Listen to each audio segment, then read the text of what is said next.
let's talk about something else that's taking place today. These are new powers going through Westminster, which will get if you want to buy your own pub because you think it's in trouble and you want to turn it into a community hub, all right?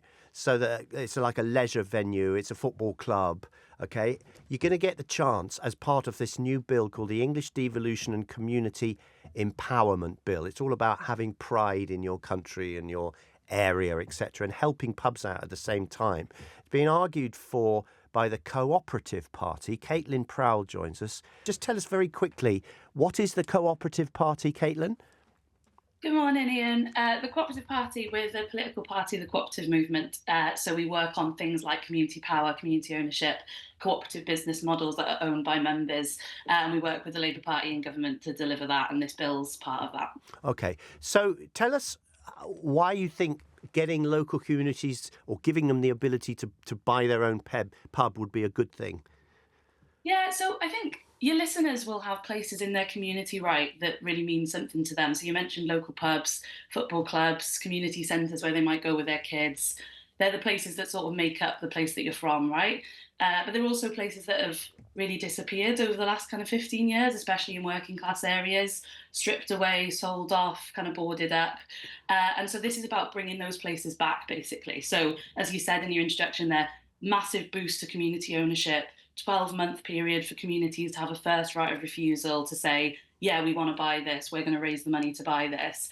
And basically just giving them the opportunity to breathe a new lease of life into these places. And they're not just nice places to go, right? They're also really important for solving social problems, loneliness, mental health crisis, climate crisis, poverty, all these kind of things.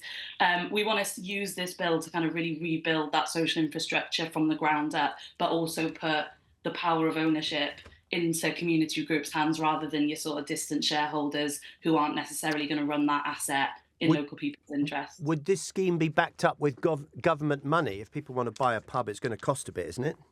That's the hope, Ian. That is the hope. So I think it's important to say, like, community ownership of pubs, for example, and of swimming pools and football clubs already exists. So this happens all over the country. And, you know, I've seen some amazing examples of community groups raising that money. I went to a pub recently where when they originally bought it, every house in the village had bought a £1 share, and they'd managed to buy this pub and kind of give it a new lease of life.